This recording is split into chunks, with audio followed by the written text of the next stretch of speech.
श्री गणेशाय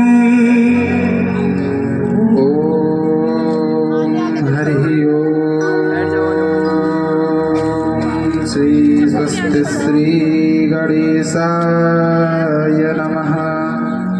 हरि ओम। स्वस्ति श्री माता पितृगुरु चरण कमलेभ्यो नमः। हरि ओम। श्री सरस्वत्यै नमः।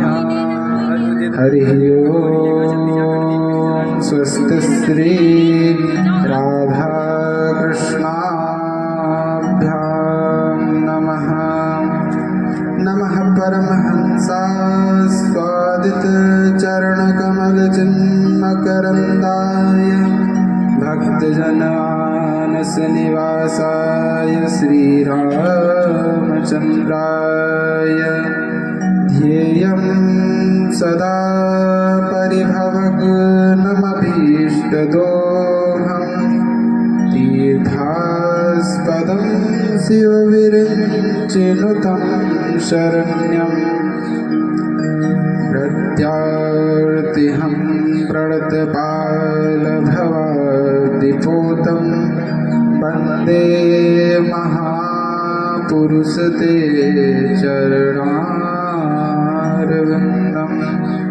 बंसी विभूषितकरान्नवनीरदाभात् पीताम्बरादरुगफलाधरोष्ठात् पूर्णेन्दुसुन्दरमुखादरविन्दनेत्रात् कृष्णात् परं किमपि तत्त्वमहं न जाने।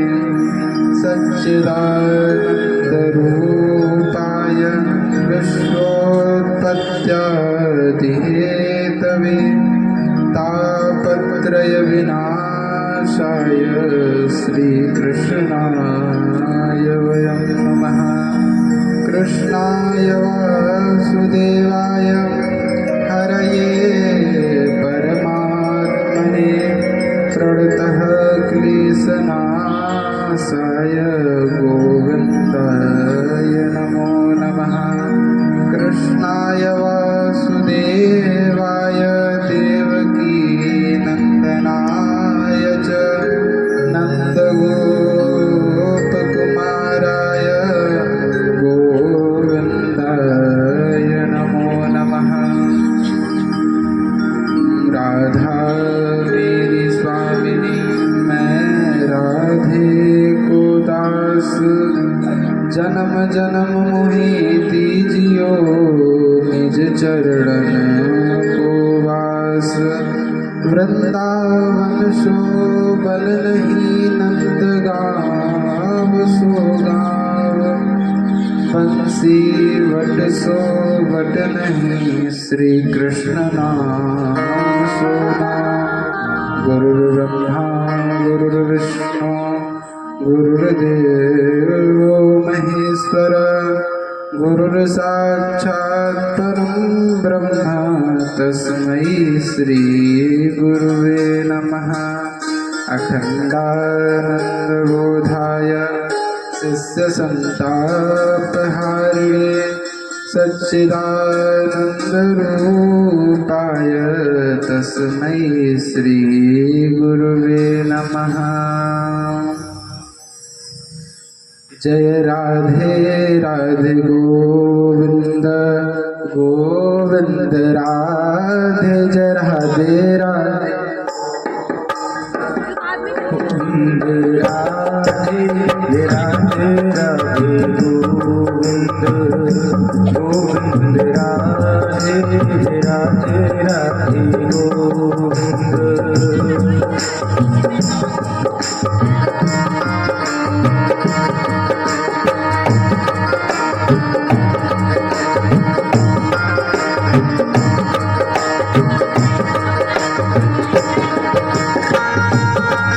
जय राधे राधे गोविंद गोविंद राधे, जय राधे राधे गोविंद गोविंद राधे राधे राधे गोविंद गोविंद राधे राधे राधे गोविंद राधे गोविंद राधे गोविंद राधे गोविंद राधे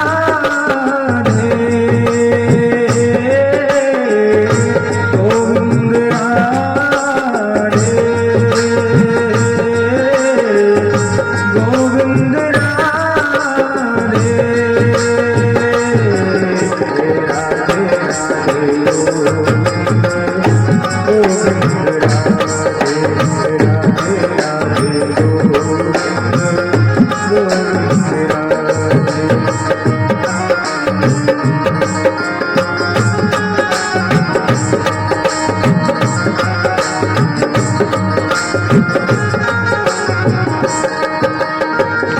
मेरा पुकारे तुझे राधा पुकारे तुझे मेरा पुकारे तुझे राधा पुकारे तुझे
बोलिए राधा गोविंद भगवान की जय। परम मंगलमय परात्पर अखिलेश्वर अकारण करुणावरुणालय भक्तवांछा कल्पतरु तड़न्कृत विनन्वित पीतांबरधारी श्री बालकृष्ण भगवान की वांगमयी शब्दमयी प्रतिमूर्ति हम आप सबके मध्य में विराजमान श्रीमद् भागवत महापुराण को बारंबार प्रणाम करते हैं। संत जनों एवं गुरुजनों के आशीर्वाद से श्री राधा एवं अपने अपने माता पिता गुरुजनों भोलेनाथ की कृपा से आज हम सब भक्तगण इस राजस्थान की पावन भूमि अलवर जिला और लादिया मोहल्ला के अंतर्गत शिव मंदिर प्रांगण में स्थित हैं। हम लोग आज श्रीमद् भागवत जी के मध्य में विराजमान हैं। श्रीमद् भागवत महापुराण को श्रवण करने के लिए आज हम सब यहाँ एकत्रित हुए। श्री गोपाल जी एवं भोले भंडारी की कृपा से आज हम जिनके द्वारा यह श्रीमद् भागवत महापुराण का आयोजन किया गया है, आप सभी भक्तगणों को भी हम यहाँ व्यास मंच से सादर जय श्री कृष्ण कहते हैं। आइए आगे की कथा में हम सब प्रवेश करते हैं। कहा गया है कि भागवत जी की जो कथा है ना, ये बड़े ही भाग्य से हमें श्रवण करने को मिलती है। ये वह कथा है जो देवताओं के लिए भी दुर्लभ है। जब सुखदेव जी परीक्षित जी को भागवत जी की कथा श्रवण करा रहे थे तो उस समय देवता आए अमृत का कलश लेकर और कहने लगे कि आप परीक्षित जी को यह अमृत कलश का पान करा दो और हमें श्रीमद् भागवत जी की कथा का पान करा दो। तो उस समय सुखदेव जी ने कहा कि हंसकर कहने लगे, देवताओं की हंसी उड़ाई कि तुम लोग बड़े ही मूर्ख हो, तुम लोग भागवत जी की कथा को श्रवण करने के अधिकारी नहीं। तो सोचिए, जो कथा देवताओं के लिए भी दुर्लभ है वो आज हमें और आपको श्रवण करने का मौका मिला है। कहा गया है, भागवत जी में बतलाया गया है, भाग्योदयेन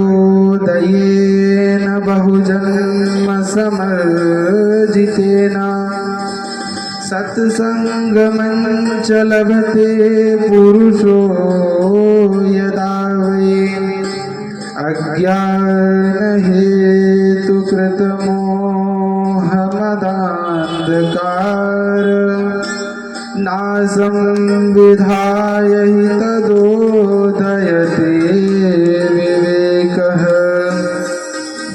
कहा गया है, भाग्योदयेन बहुजन्म समर्जितेन, अर्थात जब हमारे कई जन्मों के भाग्यों का जब उदय होता है तब जाके हमें भागवत जी की कथा को श्रवण करने का मौका मिला। इस श्लोक में यही बताया गया है। तो सोचिए कि आज हम सभी आज कितने सौभाग्यशाली हैं कि आज हमें भागवत जी की कथा को श्रवण करने का मौका मिला है। उसमें भी जो कथा देवताओं को दुर्लभ है। कथा तो हमें हर एक प्रकार की श्रवण करने को मिलती है, परंतु ये जो कथा है ये देवताओं के लिए भी दुर्लभ है। वो कथा आज हम श्रवण कर रहे हैं, क्योंकि भागवत जी में कहा गया, श्रीमद् भागवती वार्ता सुराणाम अपि दुर्लभा। अर्थात मैं आप सभी को यह बड़ी ही विनम्रता पूर्वक बताना चाहता हूँ कि भागवत श्रीमद् भागवत महापुराण जो है वो किसी पोथी का नाम नहीं है। ये भगवान श्री कृष्ण की प्रत्यक्ष वांगमयी मूर्ति है। कभी भी आप इसे एक पोथी अथवा पुस्तक समझकर श्रवण ना करें। इसमें हमेशा भगवान श्री कृष्ण का हमें श्री विग्रह को देखना चाहिए। जैसा कि भागवत जी में कहा गया है, तेने वांगमयी मूर्ति प्रत्यक्षा वर्तते हरे, सेवनात् श्रवणात् पाठात् दर्शनात् पापनाशिनी। अर्थात कहा गया है कि जो भागवत जी की वांगमयी मूर्ति का जो दर्शन कर लेता है ना, और उसको जो श्रवण करता है और उसका जो पाठ करता है, दर्शन मात्र करने से बताया गया है कि उसके पापों का नाश हो जाता है। इसलिए भगवान के सगुण साकार स्वरूप में और भागवत जी में कोई भी कभी भी भेद नहीं करना चाहिए, क्योंकि जिस प्रकार से उस परम ब्रह्म परमात्मा को वेदों में वांगमयी बताया गया है कि द्वादशांगो वही पुरुष, वेदों में भगवान को वांगमयी बताया गया है कि भगवान द्वादशांग हैं। द्वादशांग का अर्थ है कि उनके 12 अंग हैं। आइए देखते हो 12 अंग किस प्रकार से। मतलब वेदों में जब भगवान को द्वादशांगी कहा गया तो उसमें कैसे, हम अगर मंदिर में जाते हैं किसी भी ठाकुर जी के मंदिर में, तो उनका जो श्री विग्रह होता है तो सबसे पहले हम उनका चरण कमल हमें दर्शन करना चाहिए। चरण कमलों का जो दर्शन होता है, चरण कमल का दर्शन करेंगे, फिर उनके जंघाओं का दर्शन करेंगे, घुटनाओं का दर्शन करेंगे, फिर उनके उदर का दर्शन करेंगे। फिर ऐसे ही करके धीरे धीरे ऊपर जाते हुए उनके मुख कमल तक पहुंचेंगे। तो इसमें उनके भगवान के जो होते हैं उनके द्वादशांग होते हैं, 12 अंग जिनका हम दर्शन करते हैं। इसलिए भगवान के सगुण विग्रह और श्रीमद् भागवत महापुराण में किंचित भी भेद नहीं करना चाहिए। और हम जब भी किसी कार्य की शुरुआत करते हैं ना, तो पहले भगवान का, अपने इष्ट, अपने गुरुजनों का ध्यान करते हैं, जिसको वेदों में मंगलाचरण कहा गया है, पुराणों शास्त्रों में मंगलाचरण कहा गया है। तो जब श्री वेदव्यास जी श्रीमद् भागवत महापुराण का जब लिखने जा रहे थे इसे, तो उन्होंने भी मंगलाचरण किया। ये जो मंगलाचरण होते हैं ये कितने प्रकार के होते हैं?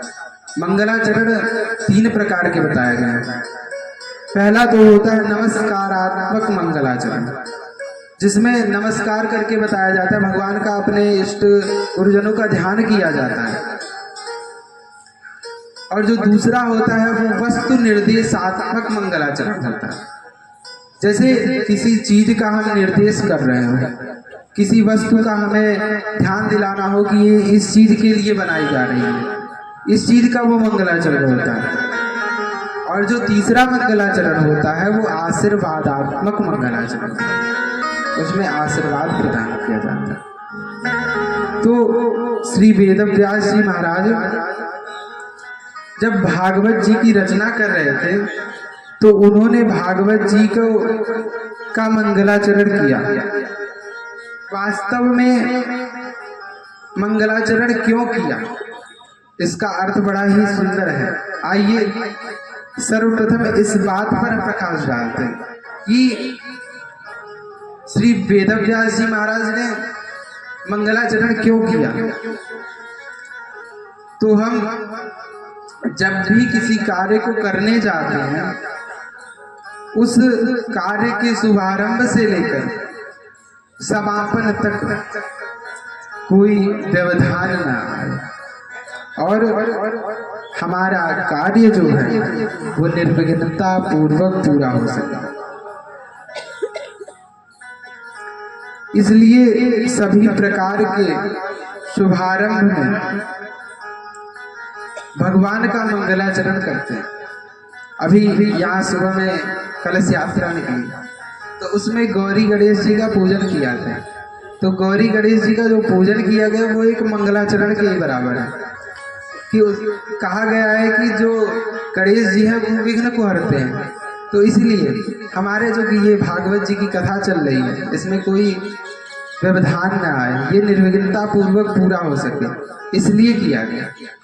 तो इसी प्रकार से श्री वेदव्यास जी ने भी इसका मंगलाचरण किया। तो समाप्ति प्रतिबंधक पाप विवेशन धस्त कारणम मंगलम, अर्थात कहा गया हमारे कार्य के शुभारंभ से लेकर उसके समापन तक जो कार्य में अवरोह उत्पन्न होने वाले हैं, अर्थात पाप कर्म उत्पन्न जो होते हैं, उन पापों का ध्वंस करने के लिए मंगलाचरण किया गया। अगर आप कोई भी कार्य करने जाते हैं ना, तो आपके कुछ जो पुराने पाप होते हैं ये भी आपके कार्यों में विघ्नता डालते हैं। तो इसलिए हमेशा अपने गुरुजनों का, अपने इष्ट देवता का ध्यान करके हमें किसी कार्य को करना चाहिए। तो आइए हम सब भी इस भागवती गंगा में गोथा लगाएं। भागवती गंगा में गोथा लगाना तो हमारे लिए ऐसा है कि अनलिमिटेड हम लगा सकते हैं, लेकिन जो भागीरथी गंगा है उसमें तो हमें गोथा लिमिट का लगाना पड़ेगा, नहीं तो उसमें हम डूब जाएंगे। और ये जो भागवती गंगा है, इसमें जब हम गोथा लगाएंगे तो इसमें अनलिमिटेड लगा सकते हैं, इसमें कोई डूबने का डर नहीं है। इसमें जितना ही हम अंदर जाएंगे उतना ही हमें आनंद आता जाएगा। और ये तो भागवती गंगा हमारे गली मोहल्ले में आके हमें मिलती है श्रवण करने को, इसमें गोथा लगाने को हमें मिलता है। परंतु जो ये भागीरथी गंगा, वहां जाने के लिए तो हमें टिकट करवाना पड़ेगा, वहां जाने के लिए हमें टिकट करवाना पड़ेगा, पूरी व्यवस्था करनी पड़ेगी। लेकिन यहाँ तो हमें देखिए भागवत जी की इतनी कृपा है कि भागवत जी स्वयं आई है और हमें इस अपने गंगा में गोथा लगवा रही है। तो सर्वप्रथम वेद व्यास जी ने भागवत जी का महात्मा लिखा। ये महात्मा है क्या, महात्मा क्यों लिखा गया? और जो प्रशंसा होती है वो कभी अपने मुंह से नहीं किसी की जाती। प्रशंसा जब कोई दूसरा करे तभी वो अच्छा होता है। अब कोई अपने मुंह से अपनी प्रशंसा करे तो वो अच्छा थोड़ी ना होगा। इसलिए भागवत जी की जो प्रशंसा है, अब देखिए भागवत जी हमें, हमारे पुराणों ने भी ये बतलाया कि प्रशंसा कभी अपने मुंह से नहीं करनी चाहिए। भागवत जी की जो प्रशंसा है वो पद्म पुराण से की गई है। भागवत जी की जो प्रशंसा है वो पद्म पुराण ने किया है। तो महात्मा का जो अर्थ है वो महिमा है, अर्थात इसका महिमा क्या है, इसको सुनने का क्या अर्थ है, ये बतलाया गया है। श्रीमद् भागवत जी की जो महिमा समझाने के लिए ना श्री वेद व्यास जी महाराज ने पद्म पुराण से 6 स्कंद लिए, 6 अध्याय लिए इसमें से। इसलिए जिसमें श्रीमद् भागवत जी की महिमा है, जब हम किसी के बारे में जानेंगे नहीं, अब भागवत जी की महिमा जो है, अगर हम भागवत जी के बारे में जानेंगे नहीं तो इनके बारे में हमारी प्रीति नहीं होगी इनके लिए। जब तक हम किसी के बारे में नहीं जानते तब तक हमारा जो स्नेह है वो किसी के प्रति नहीं होगा, हमारा जो झुकाव नहीं होगा। तो इसलिए श्री वेद व्यास जी महाराज ने भागवत जी की सबसे पहले महिमा बताई, इसको सुनने से क्या फल प्राप्त होता है, क्यों सुनना चाहिए, और भगवान का स्वरूप कैसा है, इस चीज का वर्णन किया। और जब तक हम भागवत जी के बारे में नहीं जानेंगे तब तक तो हमारा लगाव नहीं होगा, तब तक हम सुनेंगे नहीं। यहाँ हमें कुछ श्रोताओं को ऐसा दिखाई दे रहा है कि कुछ श्रोता यहाँ सो रहे हैं, तो थोड़ा समय समय पे जोर से झटकी लगा के राधे राधे भी बोल दिया करिए आप लोग, क्योंकि देख रहा हूँ कई लोग तो नींद में लटक रहे हैं। इसलिए थोड़ा जोर से राधे राधे जब आप बोलेंगे ना तो बगल वाले की भी झटकी खुल जाएगी नींद में। तो ये जो कथा है ना भागवत जी की, इसमें निंद्रा जो होती है ये जल्दी आती है। एक तौर पे कहा गया कि नींद की गोली असर ना करे, लेकिन ये जो कथा है ये जब बड़े जल्दी असर करती है। इसलिए थोड़ा ध्यान से, क्योंकि इसमें नींद बड़े जल्दी आएगी।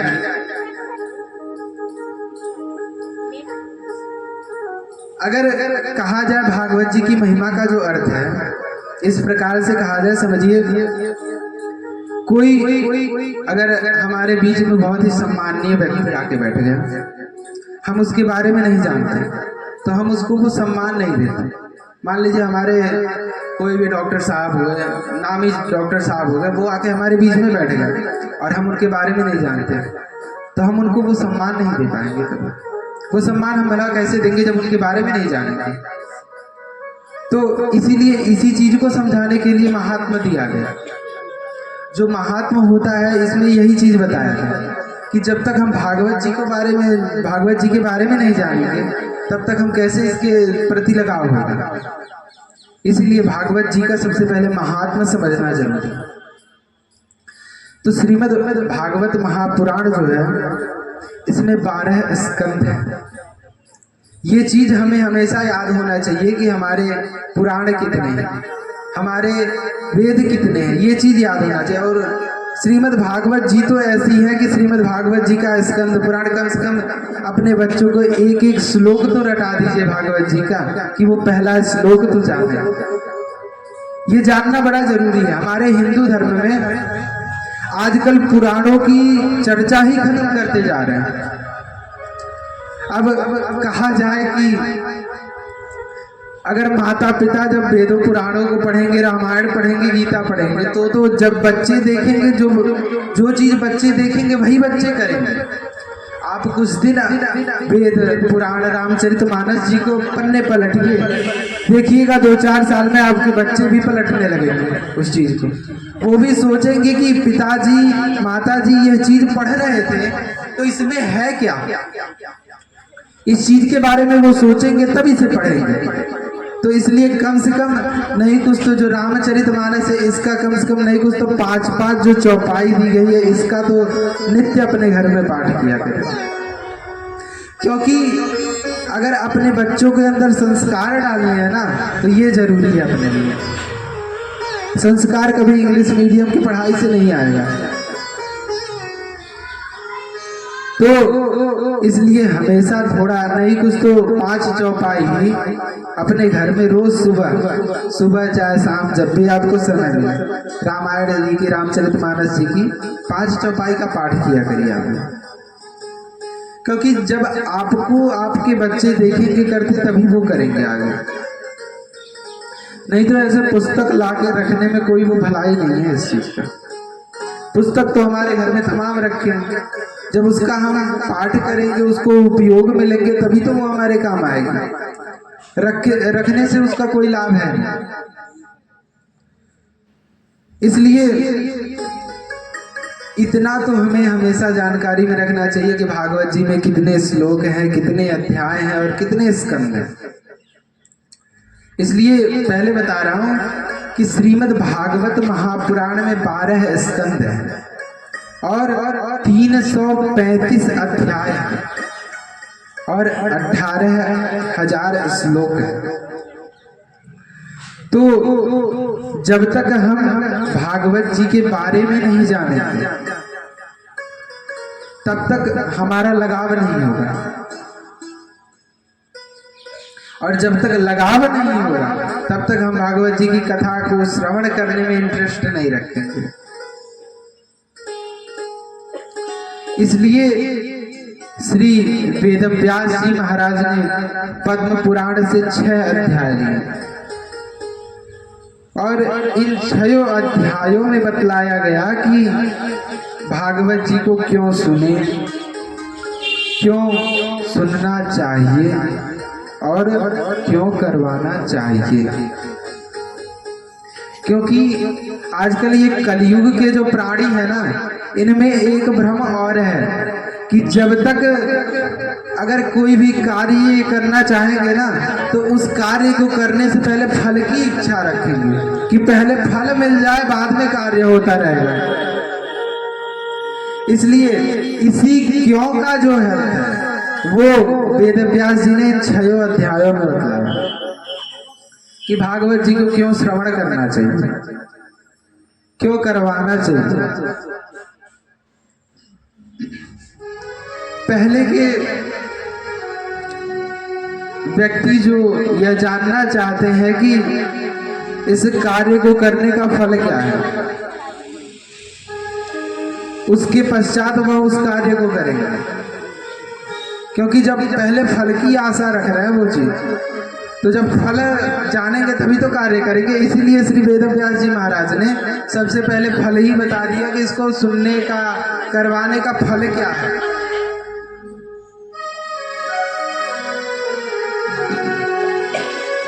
इसी प्रकार ये जो श्रीमद् भागवत जी है ना, ये परमहंसों की संहिता है। क्योंकि सुनने से पहले जानना भी तो जरूरी है भाई कि हमें इसको सुनने का क्या अर्थ होगा। इसी क्यों का अर्थ हमें इस 6 अध्यायों में जानेंगे। क्योंकि कलयुग के प्राणी क्यों के पीछे ज्यादा लगेगा। प्रेम से बोलो राधे राधे। अभी कई लोगों की उबासियां आ रही हैं।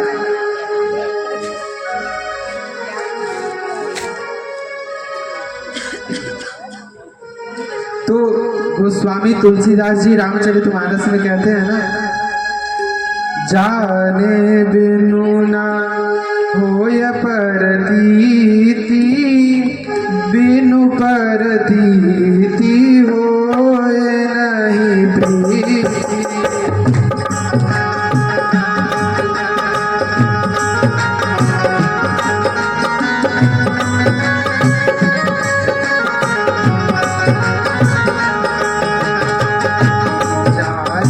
बिनु न होय परतीति बिनु परतीति होय नहीं प्रीति।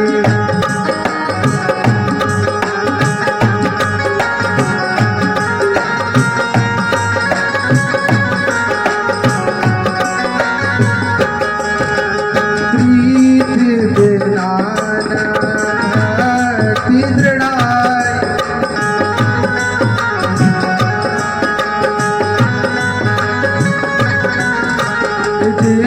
खगपति जल के जितनाई।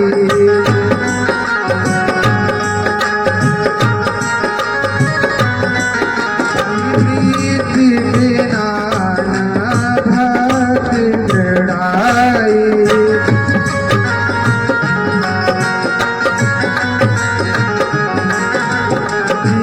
खगपति जल के जितनाई।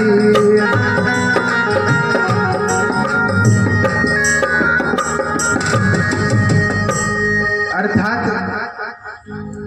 ईश्वर को जब तक हम जानेंगे नहीं ना, तब तक जो हमारी ये प्रीति है वो लगती नहीं है। गोस्वामी तुलसीदास जी कहते हैं। और जब तक ये प्रीति नहीं लगेगी तब तक विश्वास नहीं होगा। ये तो जायज बात है कि जब तक किसी के बारे में जानेंगे नहीं, जब तक किसी के ऊपर विश्वास तो कर नहीं सकते हम। तो जब तक भगवान को हम नहीं जानेंगे तब तक हमारा विश्वास तो बिल्कुल ही नहीं होगा। और जब विश्वास नहीं होगा तो हमारे मन में, हमारे हृदय में प्रेम उत्पन्न नहीं हो सकता। और भक्ति, जब प्रेम उत्पन्न नहीं होगा तो भक्ति कभी प्रकट होगी नहीं। इसीलिए सबसे पहले जानना जरूरी है इस विषय में।